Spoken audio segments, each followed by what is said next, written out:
Hey, it's Elliot. Valentine's Day is just a few days away, and because of that, we have a little something.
Hey, it's Elliot. Valentine's Day is just a few days away, and because of that, we have a little something different for you tonight.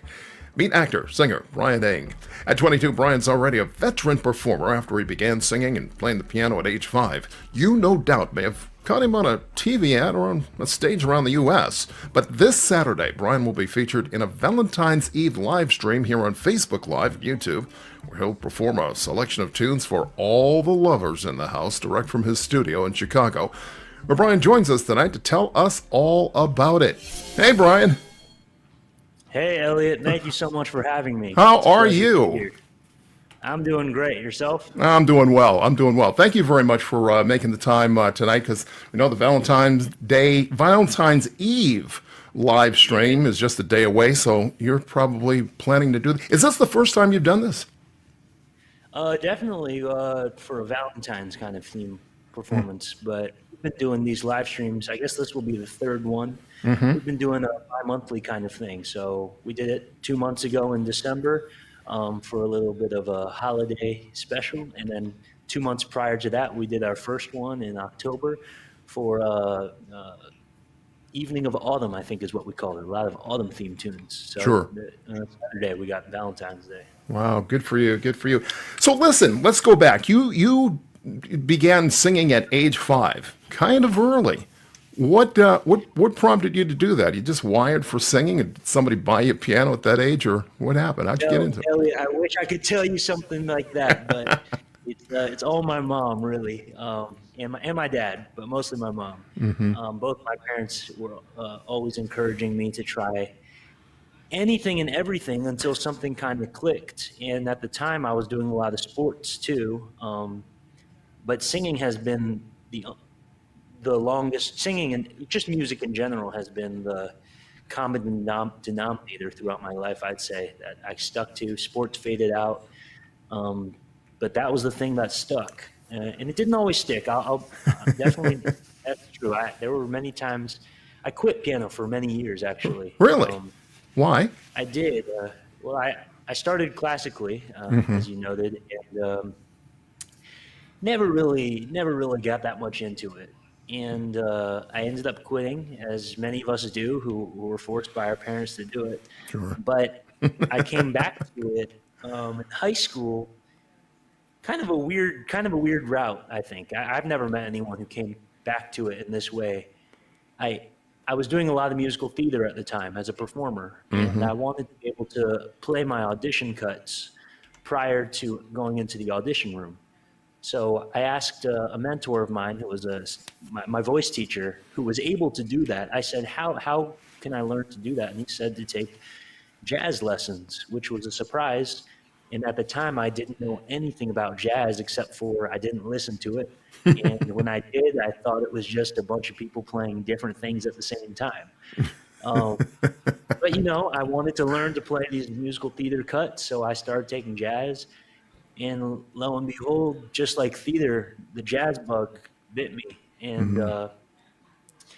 now, a few years later, I'm still doing it. And I'm loving it and learning more and more every day. And I'm at the beginning of a lifelong journey Yeah. of studying this great art form. Absolutely, and got a great voice too, and that comes from high places. My wife introduced me to you, Yeah. and she's just nuts about your voice. And of course, she's a professional singer for many years. So taking that compliment from her Absolutely.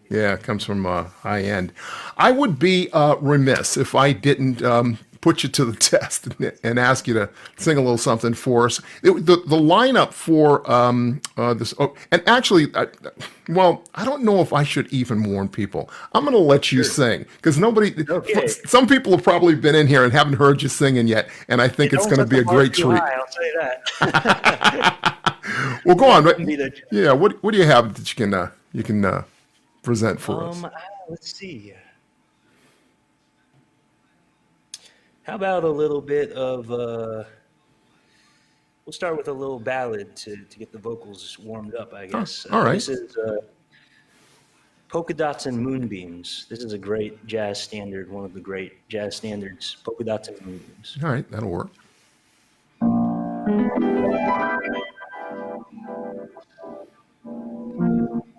A country dance was being held in a garden. I felt a bump and heard and oh, beg your pardon. Suddenly I saw polka dots and moonbeams all around a pug-nosed dream. The music started and was I the perplexed one?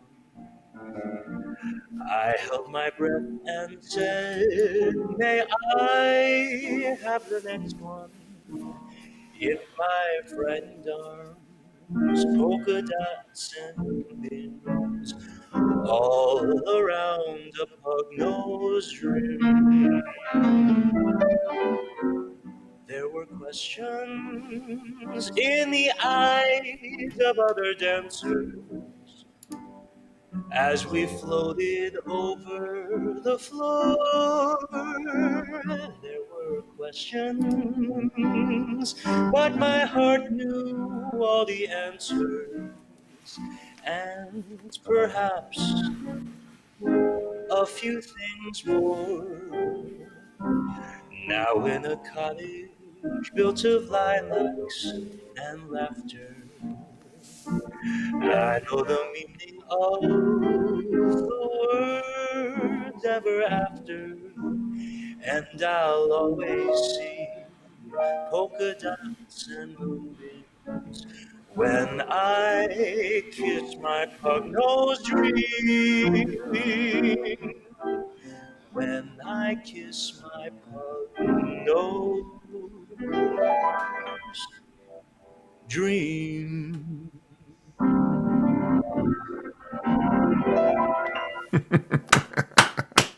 Very nice, huh? Thank you. Like this Thank you so guy, much. huh? Huh? Very nice. Now now that the listener, the viewer, has heard you sing, wonderful singing Sure. style, but one that might not quite be expected. Let's talk about that elephant in the room. You're obviously of Asian heritage. Last time I looked, I don't Yes. remember any of the Rat Pack being from any parts of Asia. Not even Michael Bublé or Harry Connick Jr. But you certainly have that style. What encouraged you to sing in this style, in this form? You know, I didn't know anything about the Rat Pack, Nat King Cole, Frank Sinatra, any of them. Really? I didn't know, obviously, I didn't know what jazz was either. And I was training in opera at the time. One of my first voice teachers was an opera teacher. And don't ask me to sing that because I definitely can't do that. But I don't know if it was nature or nurture, but this is where my voice has naturally sat. It's a baritone voice, and in high school, I really fought that. You know, the hip stuff nowadays is really high singing pop music, and even on Broadway, it's a lot of really high tenor belting stuff. And apologies to my sister, my twin sister, who had to deal with me trying to be that person in high school. But I remember, this is kind of where my voice really sat. And my dad used to say, "You're a crooner." He used to say that my voice sounded like a crooner's voice. Yeah. And I didn't know what that was. I remember doing a little Googling, discovering people like Frank Sinatra and Right. Michael Bublé and Harry Connick, as you mentioned. And then, checking them out. If I'm a crooner, what are these other crooners doing? And what's my competition? and it blew me away what I heard. Yeah. And ever since, I started listening to Michael Bublé and Harry Connick, and from there, it was kind of my gateway into, some of the masters like Nat King Cole and Frank Sinatra, and some of the people who originated that type of music. And it's as much as much a musical art form as it is a rich history, as you know, and has a deep legacy, and it requires this kind of deep attention to the details and understanding that lineage. And I've fallen in love with all aspects of it. Sure. It's yeah. Do you find what kind of reaction do you get from people? Because I'm sure that on many levels, for most people, it's a pleasant, welcome surprise. What reaction do you get from people? Uh, you know, uh, yeah, it's definitely a surprise usually. I'll bet. But a And pleasant, but a pleasant surprise, I would imagine. Yeah, definitely. I've gotten some really nice feedback for it, which I'm extremely grateful for. Um, but it definitely resonates with the older generation more than my own generation, I would say. Um, the older generation, I love the reaction because it's not only surprise, but it's, oh, hey, that reminds me of this song I used to hear. And my grandfather used to say, like, oh, I know that song and I know that song. And he would want me to sing certain songs, like this one song, which I'm not going to sing because I actually don't know it, but the September song, and not by Earth, Wind and Fire, not that one, Okay. but an old jazz tune, and I love that. From my own generation, it's more, oh my God, you sound like this, and then that quickly fades, and they want to go back to listening to whoever's the hip hop song now. But the older generation, I really resonate with. Sure, sure. Isn't that interesting? Here you are resonating with it with an older generation. You at in your 20s, going back to those old standards in the 30s, 40s, and 50s, and an old guy like me here as a YouTube streamer. Welcome to Yeah, Confliction Night here on just a now. little. Absolutely, a little flip flop here. Why not? You had to teach me the tech to get on here too, so Say again. you had to teach me how to navigate the tech of all of this too, which Oh is gosh, yeah, and it's always a big navigation, but we got through it. We got through it. We're doing yeah. it. What else have you got in your bag that you're going to be singing for us that Oh, evening? maybe Oh, something a little. but well, you know what? No, go on. You figure it out. I was going to ask you another thing, but I'll ask you on the back end. What else? Okay, What else okay. do you have to offer us? This is a tune I think a lot of people know that I love, entitled. Oh man, what is the title? Almost Like Being in Love. So this is a little preview, I guess, Okay. for the holiday that's about to come. All right. Great. Like being in love. Stage is yours.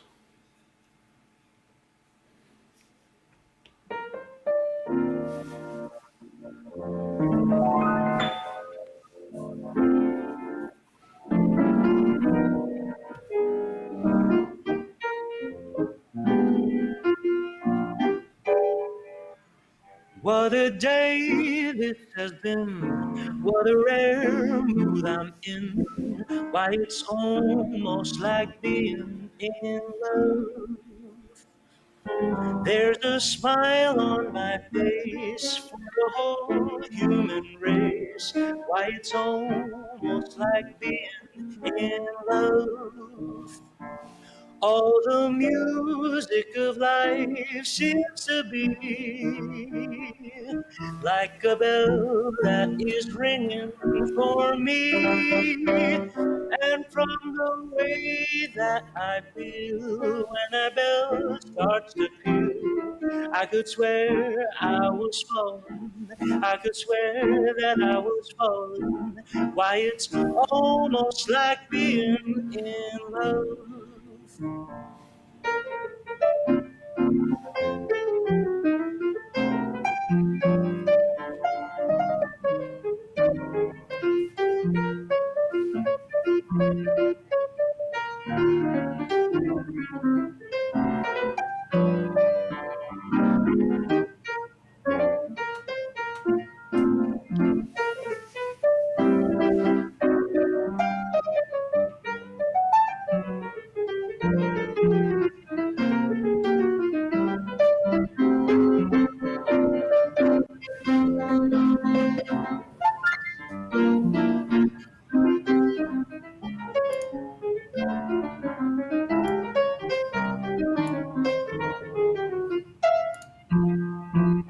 What a day this has been. What a rare mood I'm in. Why, it's almost like being in love. There's a smile on my face for the whole human race. Why, it's almost like being in love. All the music of life seems to be like a bell that is ringing for me. And from the way that I feel when that bell starts to peal, I could swear I was falling. I could swear that I was falling. Why, it's almost like being in love. Yeah, baby. Love that. You. I love that. Yeah, love that tune. Yeah. You just don't sing and play. You can, well, you deal in orchestration or conducting. You lead me through it. I'm not a Yeah, musician. yeah. You actually I do a create little bit of composition. both. Yeah. What means most to you going forward? And you also act as well. I mean, you're like a triple threat. But do you find that you have to really focus on one or the other, or you try to stay nimble and stay good at all of them? You know, I definitely try and stay ready for performance in all aspects, acting, singing, playing the piano, or whatever I can. That way I've got my bag of tricks ready because you never know when opportunity will knock. But in terms of what I try and focus a lot on, at least lately with the pandemic, I've spent a lot of time with the piano, with this instrument, Yeah. more so than this instrument. Um, you know, that's kind of the life of an artist. We're always looking at areas we can improve, even as we perform. And I took a good hard look at my reflection in the mirror, and with the help of a great mentor of mine, Emmett Cohen, who's a New York City jazz pianist, he has so graciously been mentoring me over the last almost a year now with the piano. And you know, a lot through my life, there have been really supportive people who have told me, you're great, you can do this. And he was one of those people who said, okay, yeah, let's work on some stuff. And that we did. That Yeah. we certainly did. So lately, to answer your question, I've been spending a lot of time trying to get my piano chops up Yeah. because that's one of the things that it's just one of the things that I got to do. Yeah, yeah, you said it all. I was going to ask you about the pandemic and how that's affected you. For most performers, things have just shut down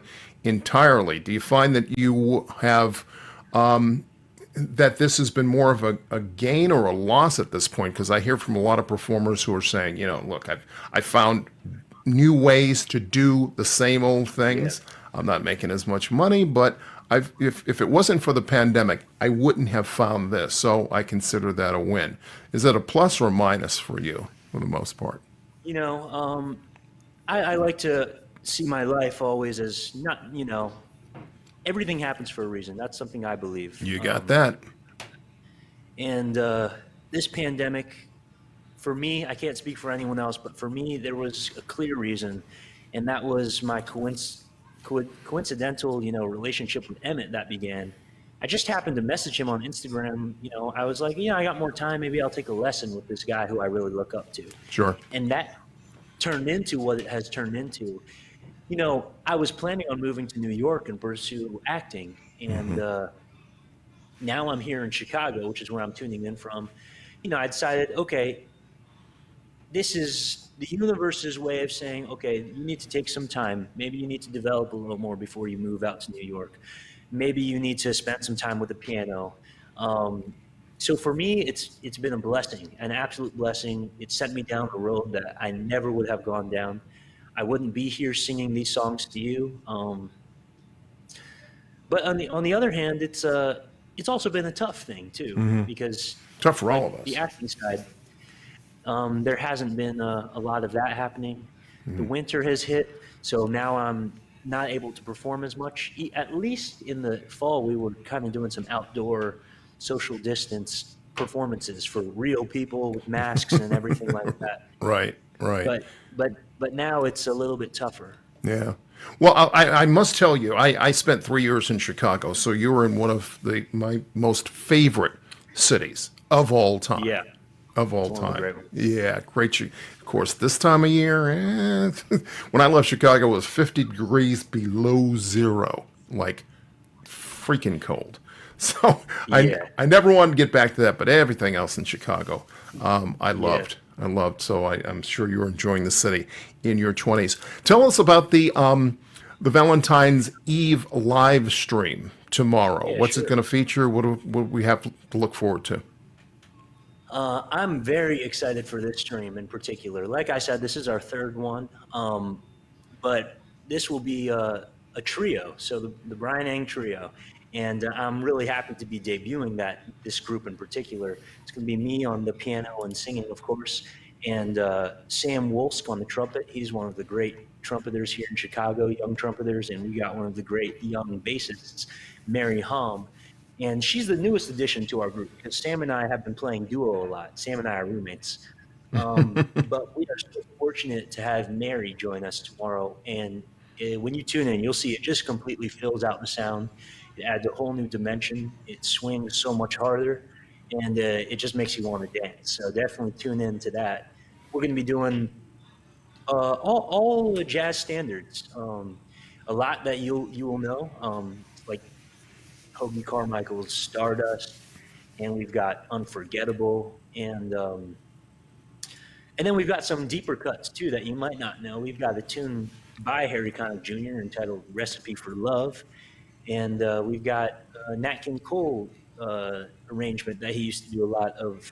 A song entitled "My Sugar Is So Refined," and so we've got a lot of a wide variety of some new tunes and some ones that you'll definitely recognize. I am looking forward to that. The Cole family they're very familiar to me. I've known the Cole family for many years. I did not know Nat Cole, but his wife Maria, uh, good friends, and their two No way! daughters. Yeah, absolutely. Well, I'm from Boston originally, so Wow, yeah, you're very deep there. she lived in Boston for many years, and her two daughters, Timlin and Casey, are still around. I talked to them, so we're very familiar with each other, and just talked to them last week. In fact, I'm going to send them the link. I think they'll be Wow, quite pleased to hear man, you interpret their that's dad's incredible. songs. Yeah, Yeah, absolutely. we'll be doing his tunes exactly, verbatim as much as we can. So that's incredible. We're going to Wow. send, yeah, absolutely. We're going to send along the link.